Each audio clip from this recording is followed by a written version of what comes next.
Saya persilahkan kepada Bapak dan Ibu penulis jika ada yang ingin sharing langsung kepada Bapak narasumber kita atau ada yang ingin memberikan pertanyaan atau menyampaikan kendala, silakan mungkin bisa langsung raise hand atau bisa juga di kolom chat, dituliskan di kolom chat.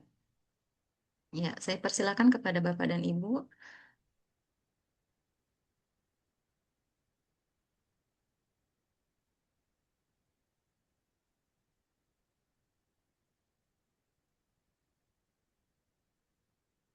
Ya, jika dari Bapak dan Ibu mungkin ada kendala selama penulisan, ataukah mungkin ada yang ingin ditanyakan selama penulisan, proses penulisan, silakan ditanyakan pada kesempatan hari ini, agar kita diskusikan bersama kepada Bapak narasumber kita.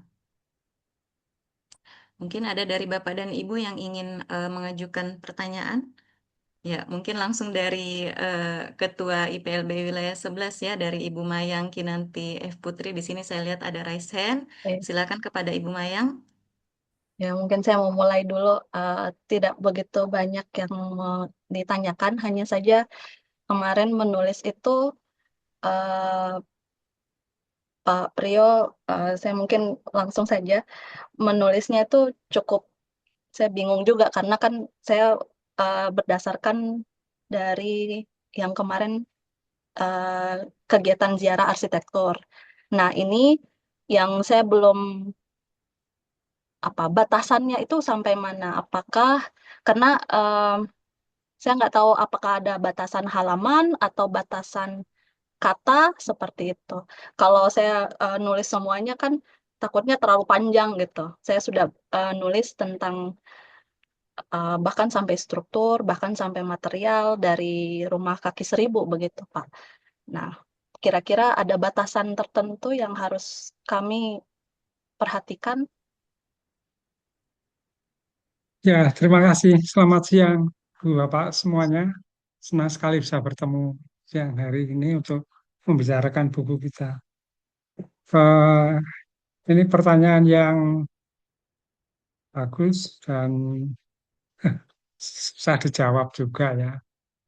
Eh, pada dasarnya, kita ingin menulis sesuatu adalah menceritakan hal yang menurut kita itu penting.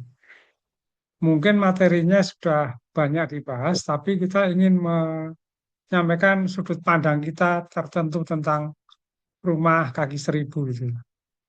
Nah, selama ini misalnya saja orang kagum karena eh, proses pembangunannya yang dibuat dengan secara manual, tetapi hasilnya begitu kokoh kuat gitu ya. Sementara kita ingin menampilkan segi estetikanya. Gitu. Nah, jadi kalau di dalam sebuah tulisan selalu dibagi dua. Pertama tentang eh, apa teori yang ingin digunakan itu ya.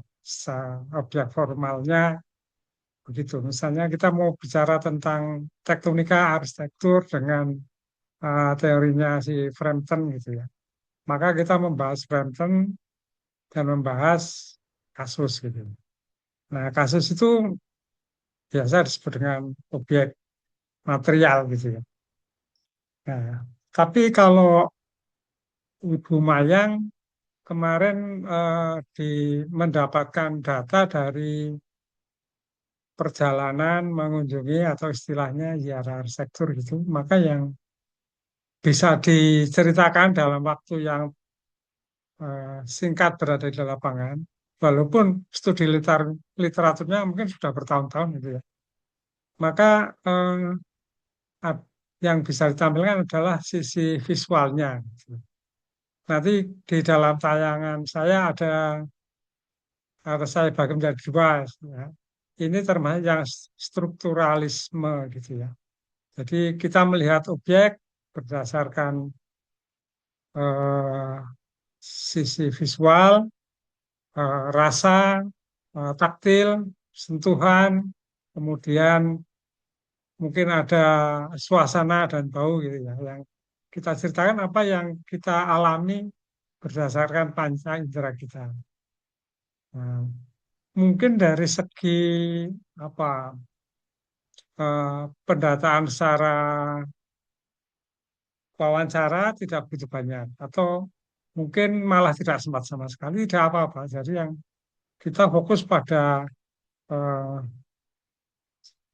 fisik arsitekturnya, kemudian kita akan menafsirkan bagaimana arsitektur tersebut. Sebentar ini mulai hujan, saya nutup jendela dulu. Baik, Pak.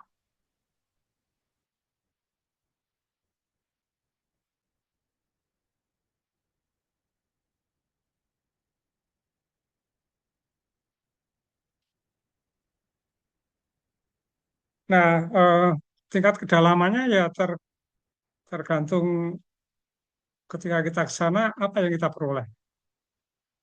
Misalnya waktunya terlalu sempit, kita banyak memotret ya kita bicara dari foto-foto itu. Kalau kita sempat duduk beristirahat di sana sambil ngobrol itu, barangkali itu akan lebih lebih mendalam lagi. Jadi batasannya mana ya, apa yang bisa kita tangkap dari eh, khususnya yang paling banyak itu secara visual gitu ya. Tapi seandainya bisa mewawancarai ya itu lebih bagus gitu karena tidak hanya menurut pendapat kita tapi juga menurut pendapat si pemilik itu.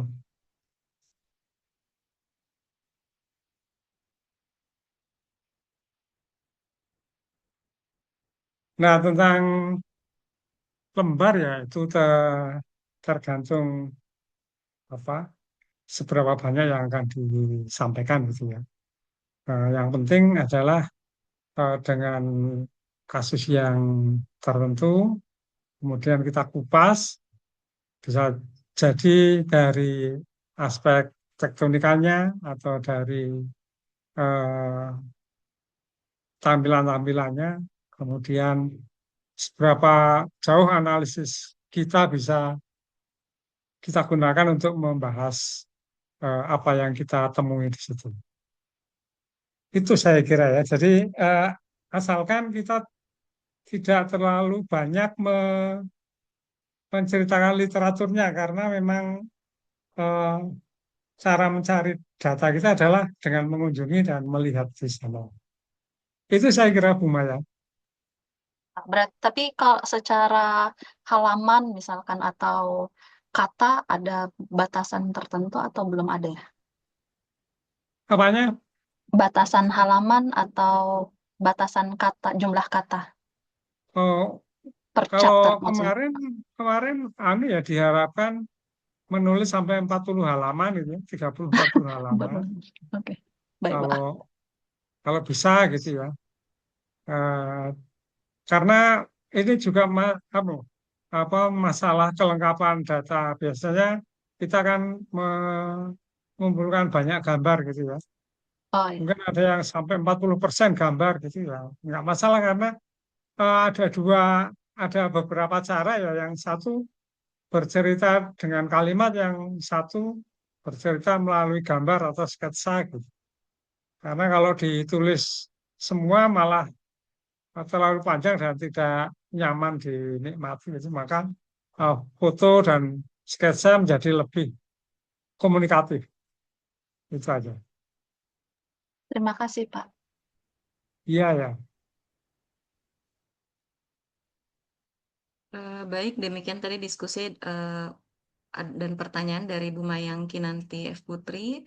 Selanjutnya mungkin kita langsung ke penanya yang kedua ya, Bapak dan Ibu. Di sini saya lihat ada Ibu. Sebentar, sebentar. Baik, Pak.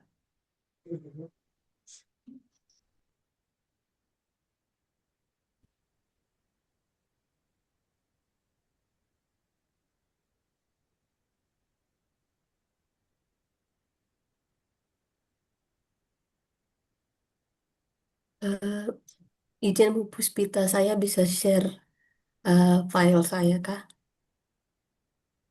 Iya, silahkan Ibu.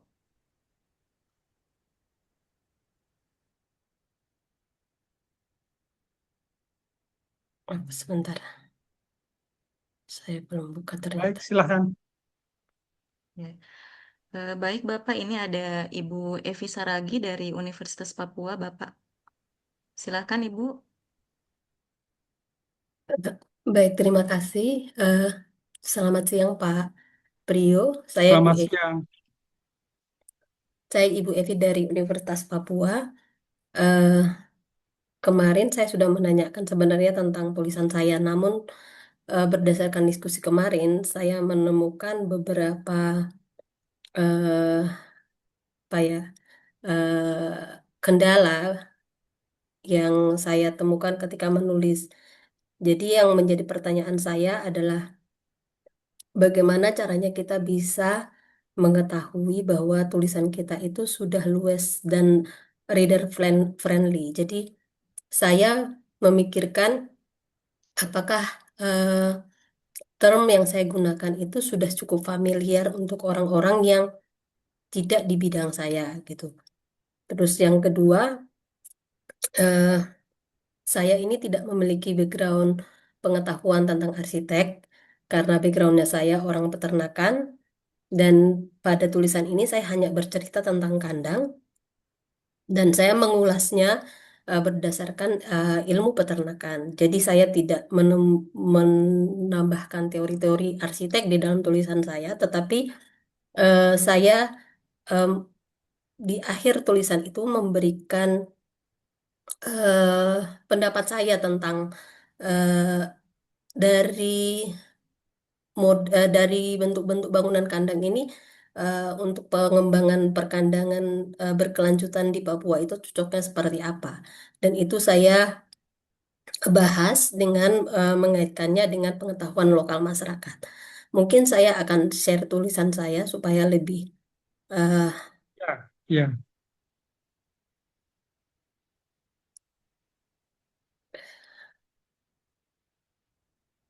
ya. ya bisa dilihat dengan jelas Bapak Ibu. Mungkin saya kasih besar dulu. Ups.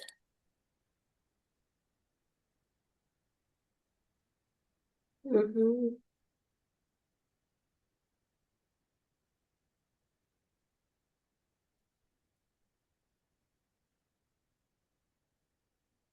Baik, apakah sudah cukup besar? Sudah cukup. Baik, Eh, jadi itu tadi pertanyaan saya Pak Priyo. Jadi ada, ini sebenarnya juga setelah menulis dan membaca ulang, merenungkan kembali tulisan ini arahnya kemana, batasannya itu sampai di mana, saya mengubah judul tulisan saya menjadi seperti ini gitu. Jadi tadinya saya eh, membandingkan setelah diskusi dengan Pak Priyo minggu lalu, itu kan memang sudah berbeda, nggak perlu dibandingkan satu di dataran tinggi, satu di dataran rendah gitu. Jadi saya mengubah eh, fokus tulisan saya itu tidak membandingkan, tetapi mengarahkan bahwa tipe kandang yang ada di daerah pegunungan dan daerah pesisir itu sebenarnya sudah mengadopsi apa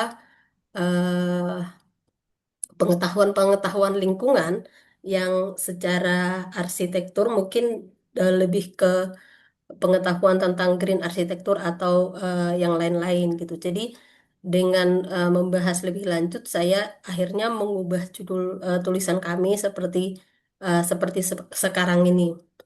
Dan mungkin ini juga berdasarkan judul ini akan berubah ke topik mana nanti tulisan ini akan berlanjut. Jadi ini eh, draft tulisan kami mulai dari sinopsis, saya sudah buatkan sinopsisnya dan pendahuluan hingga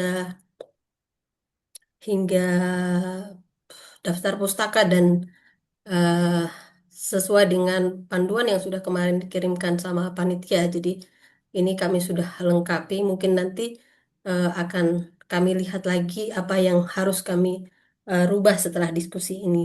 Jadi yang pertama kendala saya adalah tadi pertanyaan saya bagaimana menulis supaya bagaimana caranya mengetahui bahwa tulisan saya ini sudah cukup luas dan reader friendly. Jadi misalnya teman-teman yang dari arsitek juga paham, oh ini maksudnya ini gitu. Terus eh, tadi saya tidak punya teori-teori tentang pengetahuan tentang teori-teori arsitek. Jadi pembahasan tentang kandang ini sama sekali tidak menggunakan teori arsitek karena saya memang nggak memiliki pengetahuan itu. Dan akhir dari tulisan ini sebenarnya saya mengembangkan, merekomendasikan salah satu model kandang untuk ternak babi dengan mengadopsi pengetahuan lokal dari masyarakat. Terima kasih Pak Priyo. Ya, terima kasih Ibu. Eh, saya membaca judulnya sudah bagus ya, dan komunikatif itu. Kearifan lokal dan inovasi modern dalam desain kandang ternak babi. Kemudian subjudulnya strategi adaptif menuju peternakan berkelanjutan di Papua. Saya kira pembaca sangat mudah untuk mencerna maksud dari Ibu gitu ya. Eh, itu sehingga Ibu tidak usah was-was. Nah, sekarang pertimbangannya begini, Bu. Kalau menulis judul itu, kalau bisa disebutkan subjeknya dulu akan lebih enak ya. Iya. Kemudian desain kandang ternak babi yang adaptif menuju peternakan berkelanjutan di Papua. Kearifan lokalnya kan anu ya, predikat ya. Kearifan lokal dan inovasi. Bagaimana kalau itu dibalik ya? Oke. Misalnya desain kandang ternak babi menuju peternakan berkelanjutan di Papua dengan strategi adaptif antara kearifan lokal dan inovasi modern, misalnya begitu ya. Baik, Jadi yang baik. eh, eh, subjeknya ketahuan. Itu yang pertama. Kemudian eh, yang kedua tentang apa itu? Tidak harus dibahas secara arsitektural gitu ya. Jadi justru saya lebih menekankan eh, seandainya kita mau menarik kesimpulan dan menarik teori itu dari data yang ada gitu. Jadi eh, kita memang punya sebuah hipotesis ya atau sebuah klaim gitu ya, bahwa ada dua macam kandang yang bagus itu yang seperti ini tetap memiliki ada kelokalannya tapi juga harus dimodernisasikan sehingga misalnya saja supaya makanan itu tidak tercecer dan kandang bisa bersih itu. Itu kan anu ya, eh, satu teknik yang yang memang harus dilakukan di mana-mana. Bahkan saya melihat sebuah peternakan babi di Bali yang katanya paling paling bagus itu ya. Itu karena sebagian besarnya lalu eh, a- ada pengelompokan umur si babi itu gitu ya, Iya. memisahkan yang besar dan yang kecil, kemudian bagaimana supaya eh, apa kandangnya tetap cara membersihkannya bagaimana, kemudian babi tidak hanya dimasukkan di dalam satu ruangan, tapi dia bisa dipindahkan begitu dan sebagainya, sampai akhirnya pada eh, pengolahan apabila yang dipotong. Nah itu kan sangat modern ya. Nah, di sini Ibu akan menceritakan yang hal itu mungkin tidak mungkin dilaksanakan oleh masyarakat setempat, tapi masyarakat setempat punya cara yang lebih baik gitu.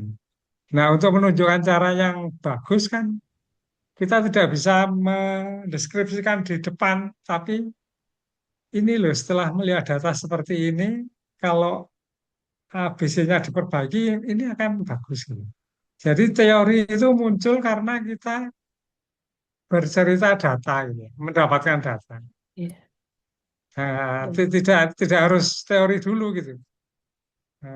Justru yang kalau di dalam apa kajian sosial itu lebih diutamakan karena eh, orang-orang sosial itu lebih percaya pada realita gitu ya, bukan pada hipotesa.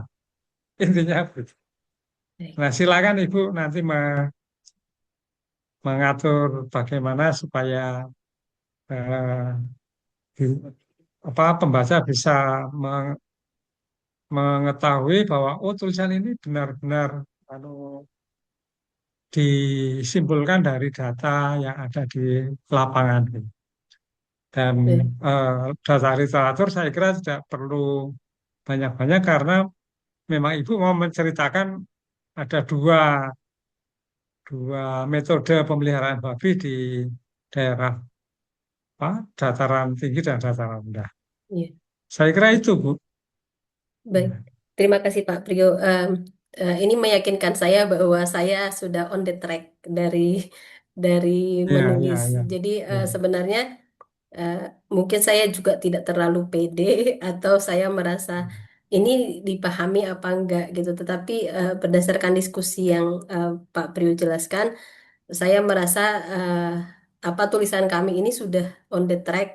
Eh, saya memang tidak punya background teori-teori yang tadi saya sebutkan, tetapi di akhir tulisan ini saya eh, membuat apa rekomendasi kandang yang berdasarkan kandang yang ada di pegunungan tinggi dan di dataran rendah. Jadi ya.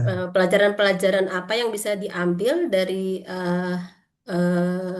kandang babi yang ada dan eh, bagaimana rekomendasi saya pribadi.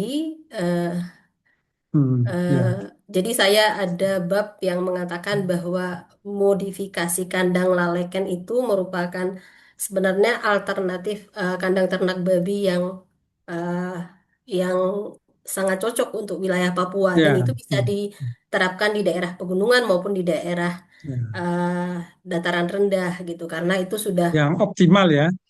Iya, betul. Dengan Optimal. memperhatikan beberapa alasan. Jadi saya memberikan Ya, alasan betul, betul. mengapa kandang ini Ya, sudah apa saya anggap cocok dengan beberapa modifikasi tentunya. Jadi ya, eh, dalam beberapa alasan dan akhirnya saya merekomendasikan laleken dengan modifikasi itu.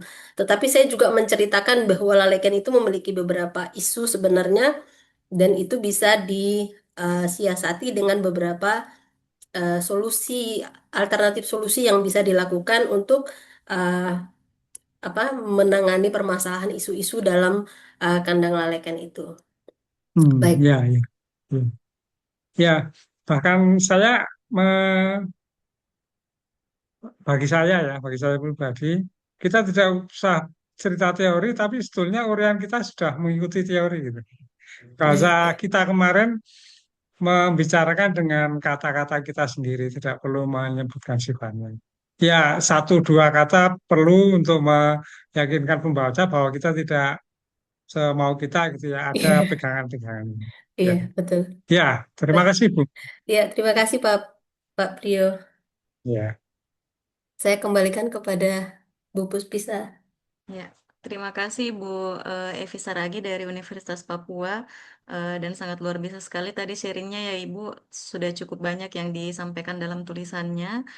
eh, dan sepertinya juga kita ini yang lain cukup termotivasi dengan apa sudah cukup selesai ya, sudah iya, 34 halaman.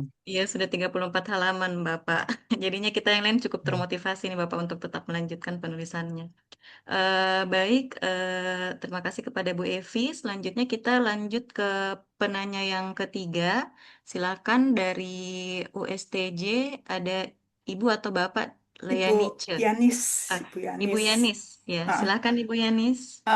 ini saya off-kan video karena khawatir tidak stabil. Yang lalu aja Sabtu lalu sampai 4 kali nggak stabil saya. Tapi ini saya Baik, bisa, kalau saya matikan video, saya bisa share draft tulisan saya nggak ya? bisa dicoba Ibu. Bisa, Coba bisa. ya, bisa ya, supaya lebih stabil gitu.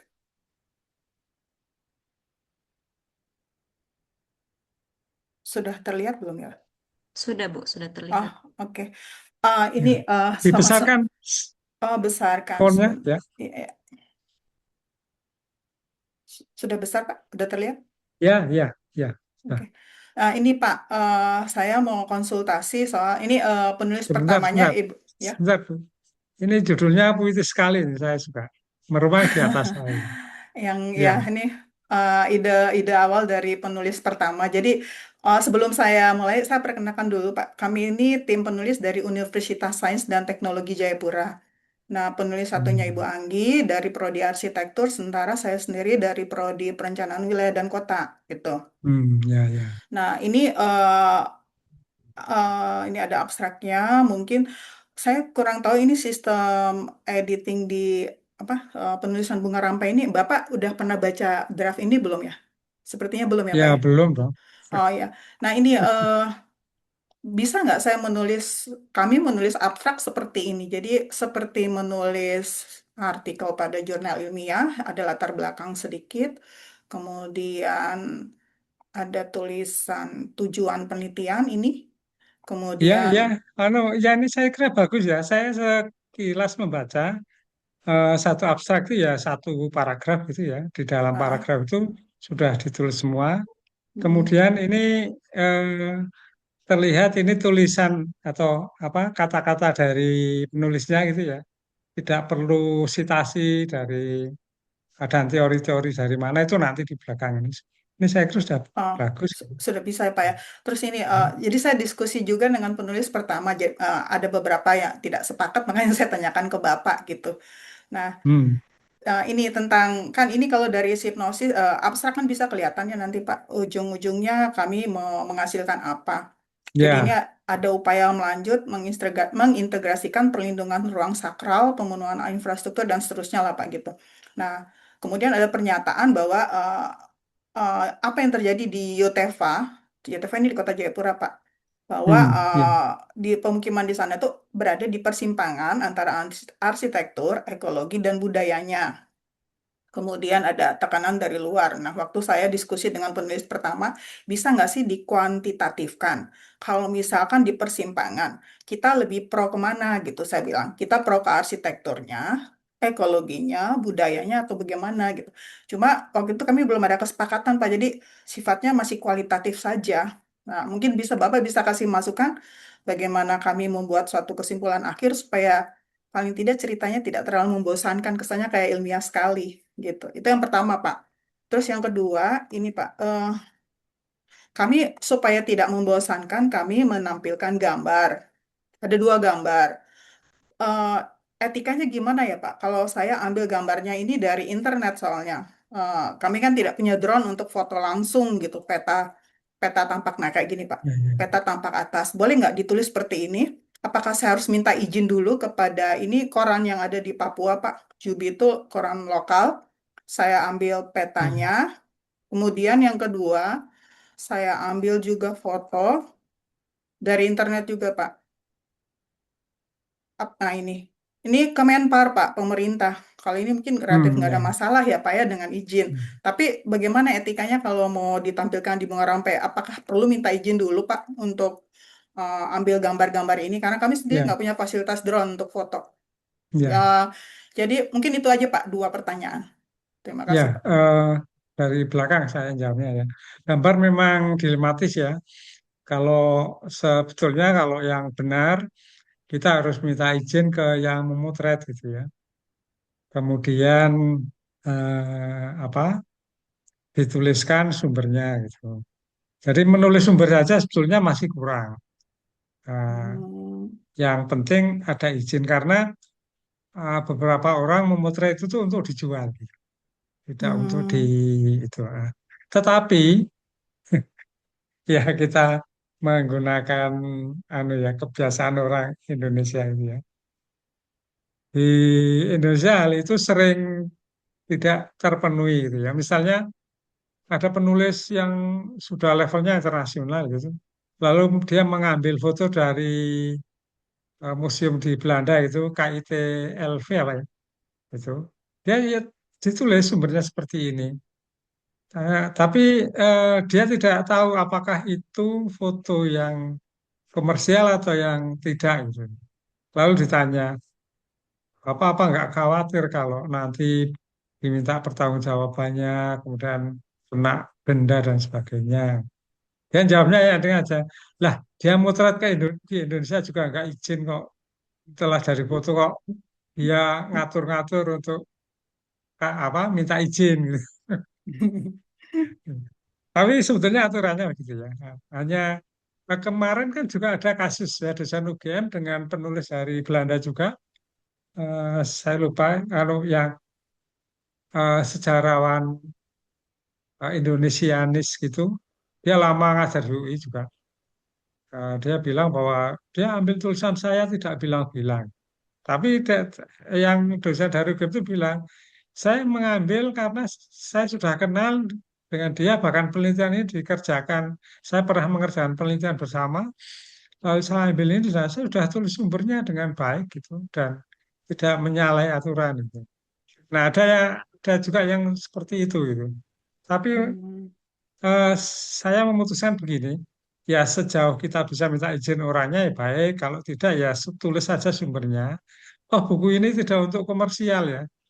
Buku ini Hmm. non profit, jadi ya kalau ada yang pengen mesti mengganti ongkos cetak itu, tapi kan bukan bukan semata-mata untuk dikomersialkan gitu ya. Jadi Hmm. menurut saya tidak apa-apa gitu. Oke, ya Pak.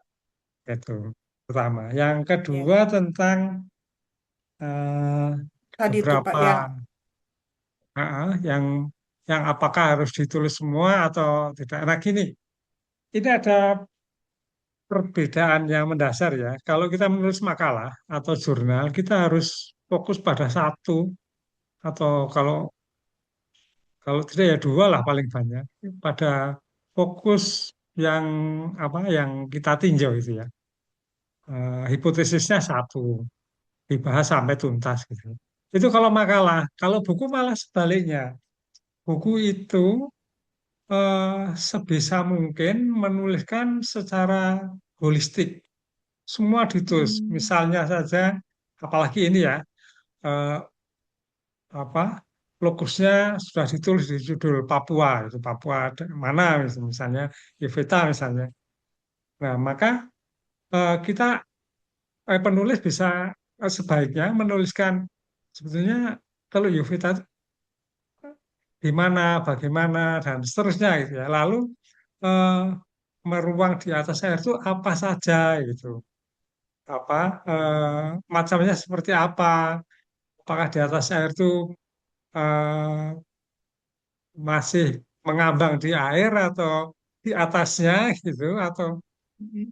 atau bagaimana? Kemudian ada arsitektur, ekologi dan budaya ini ya harusnya dijelaskan satu persatu gitu ya sehingga orang Oh. membaca tulisan ibu ini, oh ternyata ekologi itu, nah, dia tahu ekologi itu apa, harus tahu dari tulisan ini. Buku yang baik Oh. begitu, makanya buku itu selalu tebal. Nah, tetapi kita, saya selalu menggunakan pemaafan sih, atau apa ya gitulah pengingkaran gitu ya. Pertama kita membuat tulisan ini eh, apa dalam batas-batas yang tertentu, dengan dana tertentu, dengan tenaga tertentu, dan untuk kepentingan tertentu pula. Kita tidak mungkin bisa bercerita panjang karena toh halamannya juga dibatasi. Hmm. Kalau mau bercerita semua ya bisa, tapi anu Pak inti-intinya saja itu. Misalnya tuh Yovita di Papua apa di Jayapura sebelah sini kondisi alam seperti ini. Ya sebatas itulah. Kemudian pemukimannya seperti apa ya. Gitu. Ya, Nah, ya. artinya buku itu sesuatu yang komplit gitu ya. Bahkan buku Oh. itu kalau makanan gado-gado gitu ya. Ada Hmm. seratnya, ada proteinnya, ada karbohidratnya, Oke ada Pak, ya. macam lah gitu. Nah, itu Ya, buku ya. itu. Makanya Oh. buku itu tidak butuh abstrak, tapi yang dibutuhkan sinopsis. Saya menulis buku ini sebetulnya apa toh yang ingin saya sampaikan, seberapa banyak, terus apa sih menariknya gitu-gitu. Kalau abstrak kan anu ya, untuk supaya orang menjadi percaya atau tulisannya menjadi apa valid dan seterusnya gitu. Kalau buku ya dipercaya memang, tapi dalam konteks yang lebih luas lagi. Hmm. Jadi Berarti kalau ah, kalau ibu berdua mau bercerita semuanya baik saja, boleh. tapi seandainya udahlah satu aja, ya ya silakan aja nggak apa-apa. Oh iya. Pak, ini mendingan hipnosis atau abstrak ya Pak? Kalau sinopsis kan memang gaya ceritanya seperti kalau mau jualan buku, jadi enggak. Ini kan ini sekali, Pak. Kalau abstrak nih kayak sistematika abstrak di artikel ilmiah. Menurut Bapak, mendingan saya nulisnya sinopsis aja ya, Pak, ya? Sebetulnya isinya sama gitu ya, hanya kalau abstrak itu, nah kita kemarin tidak bicarakannya. Kalau sinopsis itu lebih berupaya untuk mengajak orang untuk memahami Membaca. gitu ya. Membaca, memahami. Kemudian cara-cara kita meracuni orang lain dengan sesuatu yang baik gitu ya. Nah, itu Ya, ya, sinopsis. Kata-katanya bisa puitis seperti judul tulisan ini gitu ya. ya, ya. Lebih Ya, berarti puitis, lebih apa merayu itu sifatnya. Kalau jurnal kan nggak boleh. Jurnal harus cara menulisnya pun tidak boleh dengan kalimat inversi gitu ya, harus hmm, merupakan apa piramida gitu. Jadi inti lalu dijabarkan. Kalau sinopsis enggak, kita cerita ngalor ngidul ke utara hmm. selatan, lalu kesimpulannya di bawah gitu. Nah Oh, itu bedanya gitu. oke, oke, Pak. Nanti saya coba perbaiki dulu untuk Ya, abstraknya. Makasih, Pak. ya. Ya barangkali untuk ini tulis saja sinopsis. Besok kalau nulis lagi abstrak gitu, biar familiar gitu. Ya, Pak. Makasih, Pak. Ya, ya. Nah ini hujannya sudah reda, saya buka dulu. Makasih, saya kembalikan ke moderator. Baik, Ibu.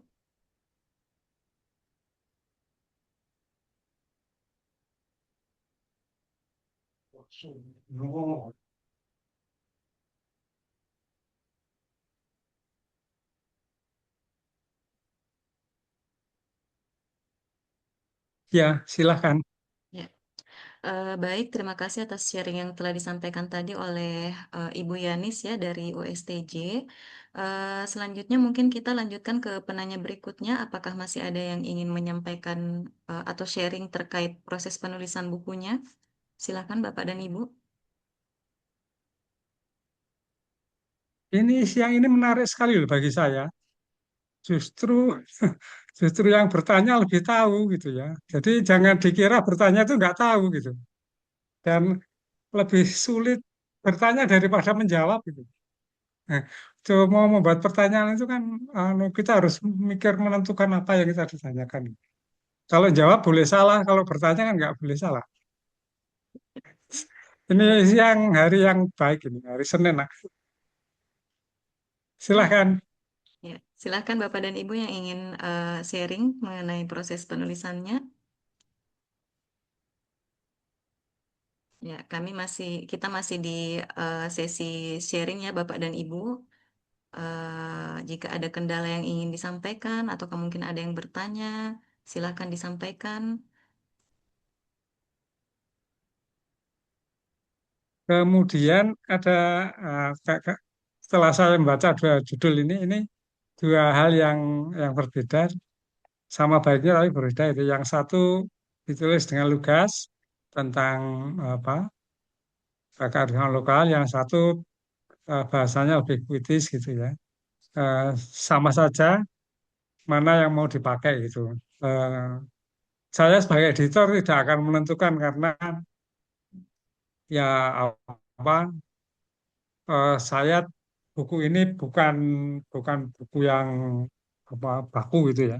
Harus bagus tapi bukan sesuatu yang baku itu. Saya lebih mengapresiasi tulisan ibu bapak eh, yang apa yang ibu bapak nilai lebih nyaman ditulis dan nyaman dibaca oleh orang. Intinya itu. Baik, Pak. Eh, Baik, mungkin saya ingin sharing juga mungkin ya Bapak mengenai proses penulisannya. Eh, jadi begini Pak, ini kan saya eh, sambil menunggu mungkin dari Bapak dan Ibu yang lain yang ingin bertanya. Eh, jadi untuk buku yang bab yang saya tulis ini adalah judulnya Desain Bioklimatik Papua, Bapak. Karena Ya, ya. saya kebetulan dosen yang fokusnya di fisika bangunan, jadi saya akan membahas mengenai bagaimana kinerja kenyamanan, kemudian kenyamanan termal, kesehatan, baik itu dari segi pencahayaannya maupun suhu yang ada di dalam rumah rumah tradisional yang ada di Papua. Yang saya bahas saat ini adalah rumah tradisional kaki seribu, Bapak, di Pegunungan Arfak di Papua Barat. Dan rencananya juga akan saya bahas mengenai rumah tradisional Honai, Pak, di Papua. Ya, Eh, Cuman yang saya ingin tanyakan karena saya bahas mengenai fisika bangunan, Pak, jadi mungkin lebih banyak di awal-awal itu saya bahas mengenai iklim seperti itu, Pak, iklim tropis di Papua. Nah, sedangkan untuk bunga rampai ini sendiri kan banyak banyak apa namanya banyak tema yang masuk ya, Pak. Saya kemarin sempat ya, dengar juga di mentoring yang pertama itu kalau tidak salah dari Pak Herianja ya, yang juga fokus ke fisika bangunan. Ya, mungkin dari Pak Herianja juga mungkin ada nantinya bahas mengenai iklim. Apakah kira-kira karena ini kan nantinya menjadi satu kesatuan buku, Pak, buku Bunga Rampai Arsitektur Papua. Apakah kira-kira tidak apa-apa nanti mungkin Pak ada yang mungkin agak double begitu pembahasannya Pak setelah dibahas di eh, penulisannya Pak Herianja, kemudian saya bahas lagi mungkin di bab saya nantinya seperti itu. Karena mungkin temanya itu agak-agak mirip begitu Pak. Sedangkan yang eh, nanti dihasilkan kan akan menjadi satu buah buku seperti itu. ya, ya. Untuk bunga rampai saya kira memang sangat mungkin terjadi seperti itu ya. Setiap penulis kan ingin menulis secara lengkap gitu, supaya antara bagian satu dengan bagian yang lain nyambung gitu. Sehingga ya kalau kita mau bicara tentang kenyamanan termal ya memang harus menulis iklim gitu. Eh, jadi kemungkinan seperti itu. Kalau buku tidak boleh seperti itu karena buku satu penulisnya ya harus sekali nulis dalam satu bab sampai tuntas gitu. Nah, tapi nanti seandainya sama, editor kemungkinan ya tidak selalu kemungkinan akan menghilangkan satu dari salah satu apa tulisan itu dengan menggantikan kata misalnya seperti dibahas di bab seperti dibahas oleh penulis A gitu. Tulisan ini mempunyai kesamaan dalam pembahasan iklim gitu. Seperti itu. Jadi tidak apa-apa. Tapi kalau editornya mau membiarkan ya nggak masalah soalnya itu memang satu satuan gitu. Kalau dihilangkan malah jadi orang bertanya-tanya seperti apa cari di halaman mana gitu kan susah gitu. Nah itu nanti bisa diatur gitu, nggak masalah. Dan anu ya, tidak harus selalu berbicara dari makro ke mikro gitu. Kita bisa bicara dari sesuatu yang inti kemudian melebar melebar melebar gitu. Bisa saja gitu. Jadi bisa dibolak-balik gitu. Itu yang dari saya. Baik, terima Ya. kasih arahannya Pak Priyo. Oke. Oke, dari penulis yang lain mungkin ya masih ada yang ingin menyampaikan, masih ada yang ingin sharing mungkin Bapak dan Ibu?